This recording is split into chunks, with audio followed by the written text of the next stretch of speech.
السلام علیکم ورحمۃ اللہ وبرکاتہ۔ آج ہم سورۃ النساء کی آیت نمبر 6 تا آیت نمبر 10 تک کا ترجمہ اور تفسیر پڑھیں گے۔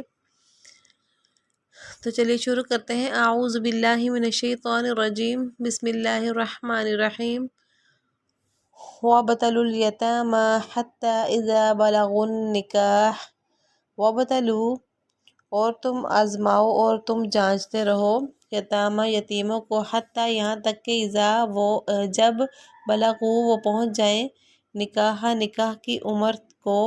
یعنی نکاح کی عمر کو پہنچ جائیں گا۔ مراد یہ کہ نکاح کی عمر تک پہنچ جائیں سے مطلب یہ ہے کہ اتنے بالغ ہو جائیں کہ ان کی شادی کر سکیں۔ فَإِنْ آنَسْتُم مِّنْهُمْ رُشْدًا فَادْفَعُوا إِلَيْهِمْ أَمْوَالَهُمْ۔ فَإِن، پس اگر تم محسوس کرو منہم ان میں سے، ان کے اندر یعنی رشدن بھلائی، فدفعوا، پس تم سپرد کر دو، الیہم ان کی طرف، اموالہم ان کے مال، ولا تأکلوها اسرافا وبدارا ان یکبروا، اور نہ تم کھاؤ اس کو یعنی اس مال کو، اسرافا زیادتی کرتے ہوئے یا فضول خرچی کرتے ہوئے بھی کہہ سکتے ہیں، وبدارن اور جلدی جلدی، ان یکبروا یہ کہ وہ بڑے ہو جائیں، یعنی اس ڈر سے کہ وہ بڑے نہ ہو جائیں تم جلدی جلدی ان کے مال ان کے بالغ ہونے سے پہلے پہلے نہ کھا جاؤ، اور فضول خرچی کر کے یعنی اور جلدی جلدی سے ان کے مال کو اس خوف سے نہ کھا جاؤ کہ وہ ایسا نہ ہو کہ اس سے پہلے وہ بڑے ہو جائیں تو پہلے پہلے کھا جاؤ تم۔ ومن کان، ہو جو کوئی ہے، غنی، اور جو کوئی غنی ہے مالدار ہے، فلیستعفف، بس چاہیے کہ وہ بچتا رہے، یعنی وہ اپنے آپ کو یتیموں کا مال کھانے سے پاک ہی رکھے۔ اگر کوئی مالدار شخص ہے جس کو یتیم کی کفالت کرنے کا موقع ملا ہے تو اس کو چاہیے کہ اس کے مال سے بچتا ہی رہے۔ ومن کان فقیرا، اور جو کوئی ہے فقیر یعنی تنگ دست ہے کوئی، فلیأکل بالمعروف، بس چاہیے کہ کھائے وہ معروف طریقے سے، یعنی کہ اس کو چاہیے کہ وہ جو یتیموں کی سرپرستی کرنے والا غریب ہے یعنی مالدار نہیں ہے تو اس کو چاہیے کہ وہ اپنے آپ کو اتنا کم کھلائے کہ جیسے دستور شریعت کے مطابق اپنے یعنی کہ وہ اجرت کے طور پہ تھوڑا بہت لینا چاہتا ہے، کہ اگر وہ یتیم کی کفالت کر رہا ہے، ان کو پال پوس رہا ہے اور اس کے مال کی حفاظت کر رہا ہے تو اس کو چاہیے کہ وہ بالکل تھوڑا سا اتنا سا ہی کھائے جتنا کہ دستور شریعت کے مطابق اس کو جائز ہے۔ فَإِذَا دَفَعْتُمْ إِلَيْهِمْ أَمْوَالَهُمْ فَأَشْهِدُوا عَلَيْهِمْ، پس جب تم سپرد کر دو، تم سپرد کر دو الیہم ان کی طرف، اموالہم ان کے مال، یعنی ان یتیموں کی طرف ان کے مال جب تم سپرد کر چکو، فاشہدوا، پس تم طلب کر لو، علیہم ان پہ گواہ، فاشہدوا تم گواہ بنا لو، علیہم ان پر، یعنی اس بات پہ گواہ بھی بنا لو کہ یہ دیکھیں ہم نے ان کا مال واپس کر دیا ہے ان کے بڑے ہونے پہ۔ وکفیٰ باللہ حسیبا، اور کافی ہے اللہ تعالیٰ نگران، اللہ تعالیٰ حساب لینے کے لیے کافی ہے، یہ بھی اس کا ترجمہ کر سکتے ہیں، یعنی اصل تو اللہ تعالیٰ ہی ہے جو حساب لینے کے لیے کافی ہے اگر تم کوئی کچھ بھی غلط کرو گے یا بے ایمانی کرو گے۔ اس کا ہم بامحاورہ ترجمہ پہلے کرتے ہیں۔ اور یتیموں کو جانچتے رہو یہاں تک کہ جب وہ نکاح کے لائق عمر کو پہنچ جائیں، تو اگر تم یہ محسوس کرو کہ ان میں سمجھداری آ چکی ہے تو ان کے مال انہی کے حوالے کر دو، اور یہ مال فضول خرچی کر کے اور یہ سوچ کر جلدی جلدی نہ کھا بیٹھو کہ کہیں وہ بڑے نہ ہو جائیں۔ اور جو خود مالدار ہو، یعنی یتیموں کے سرپرستوں میں سے جو خود مالدار ہو، وہ تو اپنے آپ کو بالکل پاک رکھے، یہ بھی کہہ سکتے ہیں بالکل پاک رکھے، یہ بھی کہہ سکتے ہیں کہ وہ بچتا رہے، یعنی کس چیز سے، یعنی یتیم کا مال کھانے سے بچتا رہے۔ ہاں اگر وہ خود محتاج ہو تو معروف طریقہ کار کو ملحوظ خاطر رکھتے ہوئے کھا لے۔ پھر جب تم ان کے مال انہیں دو تو ان پر گواہ بنا لو، اور اللہ حساب لینے کے لیے کافی ہے۔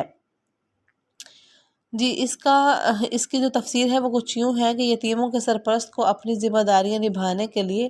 بہت سی چونکہ خدمات انجام دینی پڑتی ہیں، تو وہ اس وجہ سے اس ذمہ داری کا تھوڑا بہت وہ کھا بھی سکتا ہے، لے بھی سکتا ہے، لیکن یہ بات یہاں پہ کہی گئی ہے کہ عام حالات میں جب سرپرست خود کھاتا پیتا بندہ ہو، کھاتا پیتا شخص ہو یعنی، تو اس کے لیے ان خدمات کا کوئی معاوضہ نہ لینا درست ہے، تو معاوضہ لینا درست نہیں ہے۔ یہ ایسا ہی ہے جیسے ایک باپ اپنی اولاد کی دیکھ بھال کرتا ہے، لیکن اگر وہ خود تنگ دست ہے اور یتیم کی ملکیت میں اچھا خاصا مال ہے تو اس کے لیے جائز ہے کہ وہ اپنا ضروری خرچ بھی یتیم کے مال سے، وہ اپنا ضروری جو خرچ ہوتا ہے وہ یتیم کے مال سے لے لے، مگر احتیاط پوری طرح رکھے۔ یہ احتیاط اس نے رکھنی ہے کہ اتنا ہی لے جتنا عرف میں یا وہاں کے رواج کے مطابق ضروری ہے، اس سے زیادہ لینا جائز نہیں ہے۔ لِلرِّجَالِ نَصِیبٌ مِّمَّا تَرَکَ الْوَالِدَانِ وَالْأَقْرَبُونَ، لِلرِّجَالِ مردوں کے لیے، نصیب حصہ ہے، مما اس سے وہ جو کہ ترک الوالدان چھوڑے، والدین، والاقربون اور رشتہ دار، یعنی کہ جو مرد ہیں ان کے لیے بھی حصہ ہے جو والدین اور رشتہ دار ترکہ چھوڑ جاتے ہیں۔ وللنساء اور عورتوں کے لیے بھی نصیب حصہ ہے، مما اس سے وہ جو کہ ترک الوالدان چھوڑیں، والدین، والاقربون اور رشتہ دار، مما اس میں سے وہ جو کہ قلّ زیادہ کم ہے، منہ اس سے یعنی اس مال سے، او کثورا اور یا زیادہ ہے، یعنی زیادہ مال میں سے بھی اور کم مال میں سے بھی اگر زیادہ ہے، اگرچہ یعنی وہ جو ترکہ ہے جو چھوڑا ہے وہ چاہے زیادہ ہے یا کم ہے تو اللہ کی طرف سے اس میں سے حصہ عورتوں اور مردوں دونوں کا مقرر ہے۔ نصیبا مفروضہ، نصیباً حصہ ہے، مفروضاً مقرر شدہ۔ اس کے بامحاورہ ترجمہ سن لیں۔ مردوں کے لیے بھی اس مال میں حصہ ہے جو والدین اور قریب ترین رشتہ داروں نے چھوڑا ہو، اور عورتوں کے لیے بھی اس مال میں سے حصہ ہے جو والدین اور قریب ترین رشتہ داروں نے چھوڑا ہو، چاہے وہ تھوڑا ہو یا زیادہ، یعنی جو وہ ترکہ ہے چاہے وہ تھوڑا ہے یا زیادہ تو دونوں ہی کا حصہ ہوگا۔ یہ نہیں ہے کہ اگر تھوڑا ہے تو پھر مردوں کا حصہ ہے عورتوں کو نہیں ملے گا، تھوڑا ہے یا زیادہ ہے مردوں اور عورتوں دونوں کو ملے گا۔ یہ حصہ اللہ تعالیٰ کی طرف سے مقرر ہے۔ نصیبہ مفروضہ کا کیا ترجمہ ہے کہ مقرر شدہ ہے، یعنی مقرر شدہ اللہ کی طرف سے ہے، حصہ مقرر شدہ، نصیباً حصہ، مفروضاً مقرر شدہ۔ جاہلیت کے زمانے میں عورتوں کو میراث میں کوئی حصہ نہیں دیا جاتا تھا، اور حضرت صلی اللہ علیہ وسلم کے سامنے ایسے کئی واقعات پیش آئے کہ ایک شخص کا انتقال ہوا اور وہ بیوی اور نابالغ بچے چھوڑ کر گیا، اور اس کے سارے ترکے پر اس کے بھائیوں نے قبضہ کر لیا۔ بیوی کو تو عورت ہونے کی وجہ سے میراث سے محروم رکھا گیا، اور بچوں کو نابالغ ہونے کی وجہ سے کچھ نہیں دیا گیا۔ اس موقع پر یہ آیات نازل ہوئیں جس میں واضح کر دیا گیا کہ عورتوں کو میراث سے محروم نہیں رکھا جا سکتا۔ یہاں پہ دیکھیں عورتوں کو اسلام کتنے مکمل جو ہے وہ حقوق عطا فرما رہا ہے، اور یہی اسلام جو عورتوں کو، اس اسلام سے پہلے کی باتیں ہیں جس میں کیا تھا کہ عورتوں کو وراثت تک سے محروم کر دیا جاتا تھا۔ وَإِذَا حَضَرَ الْقِسْمَةَ أُولُو الْقُرْبَى وَالْيَتَامَى وَالْمَسَاكِينُ فَارْزُقُوهُم مِّنْهُ وَقُولُوا لَهُمْ قَوْلًا مَّعْرُوفًا۔ وَإِذَا حَضَرَ، اور جب حاضر ہو جائیں، قسمتہ تقسیم کے وقت، اولو القربہ رشتہ دار، یعنی جو وارث نہیں ہے، ایسے رشتہ دار جو وارث نہیں ہے، یہ مراد ہے یہاں پہ نا، والیتامہ اور یتیم، یعنی کچھ مسکین لوگ بھی آ جائیں، یتیم مسکین لوگ بھی، یعنی تقسیم کرتے وقت، مال کے تقسیم کرتے وقت اگر یہ لوگ آ جائیں، یعنی کچھ ایسے رشتہ دار جن کا ورثے میں حصہ نہیں بنتا، اور وہ یتیم بھی آ جائیں وہاں پہ، والمساکین اور مسکین بھی آ جائیں، فرزقوہم پس تم رزق دو ان کو، پس تم دو ان کو، منہ اس سے، یعنی اس میں سے، اس مال میں سے، اس ترکے میں سے، وقولوا اور کہو تم لہم ان کے لیے، قولا معروفہ بات مناسب انداز کی، دستور شریعت کی بھی کہہ سکتے ہیں۔ یہاں پہ اس کا ترجمہ ہم پہلے کرتے ہیں با محاورہ، پھر ہم اس کی تفسیر کریں گے۔ اور جب تقسیم کے وقت، یعنی میراث کی تقسیم کے وقت، ترکے کی تقسیم کے وقت، اور جب تقسیم کے وقت رشتہ دار، یتیم اور مسکین لوگ آ جائیں، اور یہاں پہ رشتہ دار سے وہ مراد ہیں جو دوسرے رشتہ دار ہوتے ہیں، قریبی نہیں ہوتے، جن کا حق نہیں ہوتا، کیونکہ قریبیوں کو تو حصہ ویسے بھی دیا ہی جاتا ہے، ان کو تو ترکے میں، وراثت میں حصہ بن رہا ہے، لیکن جو ورثے کے علاوہ ہیں، غیر وارث ہیں جو، ان کے بارے میں لکھا ہوا ہے اولو القربہ یہاں پہ۔ اور جب تقسیم کے وقت رشتہ دار، یتیم اور مسکین لوگ آ جائیں تو ان کو بھی اس میں سے کچھ دے دو، اور ان سے مناسب انداز میں بات کرو، یعنی جب کچھ نہ کچھ دیں گے تو ظاہر اچھے طریقے سے بات بھی کر لیں اس سے، یہ نہیں ہے کہ ان کو دھتکار دیں یا جھڑک کے ان کو بھیج دیں جس سے کہ ان کو برا لگے، یا پھر یہ بھی نہیں کہ کم دے تو ان کے منہ بن جائے، تو ان کو اس مناسب انداز میں بات کر لی جائے کہ یہ تو آپ کو ہدیتاً دیا جا رہا ہے، اور باقی جو ہے حصہ اور وراثت میں جو اللہ کی طرف سے مقرر شدہ ہے وہ ان کو ملنے والا ہے، کیونکہ وہ اس کے ایک حقدار ہیں اور حقداروں کو ہی دیا جائے گا۔ تو یہاں پہ پہلے ہم اس کا جو ہے نا اب تو بامحورہ ترجمہ کرتے ہیں، اس کے بعد ہم اس کی تفسیر کریں گے۔ اور جب میراث کی تقسیم کے وقت غیر وارث رشتہ دار، یتیم اور مسکین لوگ آ جائیں تو ان کو بھی اس میں سے کچھ نہ کچھ دے دو، اور ان سے مناسب انداز میں بات کر لو، یا پھر ان سے یہ بھی کہہ سکتے ہیں اور ان سے دستور شریعت کے مطابق بات کر لو، بات اچھی کہہ دو ان کو۔ جب میراث تقسیم ہو رہی ہو تو بعض ایسے لوگ بھی کیونکہ موجود ہوتے ہیں وہاں پہ جو شرعی اعتبار سے وارث نہیں ہوتے ہیں، قرآن کریم نے یہ ہدایت دی ہے کہ ان کو بھی کچھ دے دینا بہتر ہے۔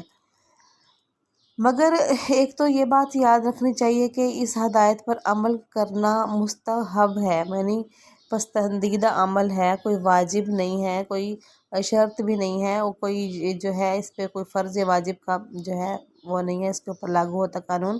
بلکہ صرف اور صرف مستحب ہے، یعنی پسندیدہ ہے۔ دوسرے اس پر عمل کرنے کا طریقہ یہ ہے کہ بالغ ورثاء، یعنی جو بالغ ہیں وارث جن کو ملنا ہے وہ وراثت میں سے حصہ ہے، وہ بالغ جو ہیں ان کو چاہیے کہ وہ اپنے حصے میں سے دیں، وہ جو ان کو ہدیتاً تھوڑا سا دینا ہے گفٹ کے طور پہ لگا لیں، یا پھر مسکینوں کو بھی دینا ہے جو، تو وہ ان جتنے ورثاء وہاں موجود ہیں ان میں سے بالغ افراد کو چاہیے کہ وہ دیں، نابالغ کے حصے میں سے کسی کو بھی جائز نہیں ہے کہ وہ ان کے حصے میں سے دیں، یعنی کہ خود کے حصے کو تو اپنا چوکس رکھیں، اور جو نابالغ ہیں کہ وہ کچھ نہیں کہیں گے تو ان کے حصے میں سے دوسروں کو دے کے اچھے بن جائیں، ایسے نہیں کرنا۔ وَلْيَخْشَ الَّذِينَ لَوْ تَرَكُوا مِنْ خَلْفِهِمْ ذُرِّيَّةً ضِعَافًا خَافُوا عَلَيْهِمْ فَلْيَتَّقُوا اللَّهَ وَلْيَقُولُوا قَوْلًا سَدِيدًا۔ وَلْيَخْشَ الَّذِينَ، اور چاہیے کہ ڈریں وہ لوگ اگر وہ چھوڑ جائیں من خلفہم اپنے پیچھے ذریۃً اولاد، ضعافاً کمزور، خافوا علیہم وہ ڈرتے ہوں ان پہ، مطلب یہ کہ لوگوں کو چاہیے کہ اپنے بارے میں سوچیں کہ جیسے کہ اگر وہ بھی اپنی اولاد پیچھے چھوڑ جائیں، یعنی اگر خدا نہ خواستہ وہ مر جائیں اور ان کی اولاد یتیم ہو جائے تو ان کو چاہیے کہ وہ ان کی اولاد جن کی کمزور ہے، یعنی کمزور سے مراد بچے ہیں بھی نابالغ، کیونکہ نابالغ اولاد کمزور ہی ہوتی ہے، اس کو اسی لیے ضیافن کہا گیا کہ وہ اگر اپنے یتیم بچے پیچھے چھوڑ جاتے ہیں، کمزور بچے، نابالغ بچے، تو جیسے کہ وہ ان کے لیے ڈرتے ہیں کہ کبھی ایسا نہ ہو کہ ہم چھوڑ جائیں ان کو، تو جیسے وہ اپنے بچوں کے لیے خوف کرتے ہیں، ڈرتے ہیں، تو دوسروں کے لیے بھی اسی طرح سے ڈرتے رہیں۔ اس کا دوبارہ سے ترجمہ کرتے ہیں، وَلْيَخْشَ الَّذِينَ لَوْ تَرَكُوا مِنْ خَلْفِهِمْ ذُرِّيَّةً ضِعَافًا خَافُوا عَلَيْهِمْ کا، اور چاہیے وَلْيَخْشَ الَّذِينَ، اور چاہیے کہ ڈرتا رہیں الَّذِينَ وہ لوگ جو کہ لَوْ تَرَكُوا اگر وہ چھوڑ جائیں مِنْ خَلْفِهِمْ اپنے پیچھے ذُرِّيَّةً اولاد، ضِعَافًا کمزور، خَافُوا عَلَيْهِمْ وہ ڈرتے ہوں ان پر جیسے، فَلْيَتَّقُوا اللَّهَ وَلْيَقُولُوا قَوْلًا سَدِيدًا، فَلْيَتَّقُوا اللَّهَ پس چاہیے کہ وہ ڈریں اللہ تعالیٰ سے، وَلْيَقُولُوا اور چاہیے کہ وہ کہیں قَوْلًا سَدِيدًا بات سیدھی، یعنی اللہ تعالیٰ فرما رہے ہیں اور چاہیے کہ وہ اللہ تعالیٰ سے ڈرتے رہیں اور سیدھی بات کہا کریں۔ اس کا بامحاورہ ترجمہ یہ ہوگا، اور وہ لوگ ڈریں، یعنی جو یتیموں کے مال کے کو ادھر ادھر کرنے کے سے جو ہے نا وہ ڈریں، اور وہ لوگ ڈریں جو اگر اپنے پیچھے کمزور بچے چھوڑ کر جائیں تو ان کی طرف سے فکر مند رہیں گے، لہٰذا وہ اللہ سے ڈریں اور سیدھی سیدھی بات کہا کریں، یعنی جس طرح تمہیں اپنے بچوں کی فکر ہوتی ہے کہ ہمارے مرنے کے بعد ان کا کیا ہوگا، اسی طرح سے دوسروں کے بچوں کے لیے بھی جو ہے فکر کریں، دوسرے کے بچوں کی بھی فکر کریں، اور یتیموں کے مالوں کو ادھر ادھر کرنے سے، یعنی چشم پوشی کر کے کھا جانا، خرد برد کر جانا مال کو، اس کام سے ڈریں اور خوف خدا دل میں ہونا چاہیے۔ ان الذين ياكلون اموال اليتامى ظلما انما ياكلون في بطونهم نارا، ان الذين بے شک وہ لوگ جو کہ یاکلون کھاتے ہیں اموال الیتامى یتیموں کا مال، ظلمن ظلم سے، انما بے شک وہ یاکلون وہ بھرتے ہیں فی بطونہم اپنے پیٹوں میں، نارن آگ، وَسَيَصْلَوْنَ سَعِيرًا، اور جلد ہی وہ پہنچیں گے آگ میں، جلد ہی وہ داخل ہوں گے آگ میں۔ سعیرہ کا مطلب ہوتا ہے جلنے کی جگہ، یعنی کہ جلنے کے آگ میں وہ داخل ہوں گے، یعنی دہکتی ہوئی آگ جو ہے وہ ان کا مقدر ہوگی، یا دہکتی ہوئی آگ میں ان کو داخل ہونا پڑے گا۔ کن کو؟ جو یتیموں کا مال ناحق کھاتے ہیں ان کو۔ تو یہاں پہ اللہ تعالیٰ فرما رہے ہیں، اس کا ہم پہلے بامہرا ترجمہ کرتے ہیں کہ یقین رکھو کہ جو لوگ یتیموں کا مال ناحق کھاتے ہیں وہ اپنے پیٹ میں آگ بھر رہے ہیں، اور انہیں جلد ہی ایک دہکتی ہوئی آگ میں داخل ہونا ہوگا۔ یعنی یتیموں کا مال جو دنیا میں کھا جاتے ہیں اور ڈرتے نہیں ہیں کہ کوئی بھی ان کے بارے میں ہمیں کچھ کہنے والا نہیں ہے، تو آج تو یہ کھا جاتے ہیں ناحق، تو یہاں پہ وہ سمجھے کہ گویا کہ وہ اپنے پیٹوں میں یہ یتیم کا مال نہیں کھا رہے ہیں بلکہ آگ کو بھر رہے ہیں، اور جلد ہی مرنے کے یعنی بعد ان کو دہکتی ہوئی آگ میں اصلاً بھی داخل ہونا پڑے گا، تو وہ ان کا مقدر بنے گی۔ یہاں تک آج کا ہمارا سبق۔ وآخر دعوانا الحمد للہ رب العالمین۔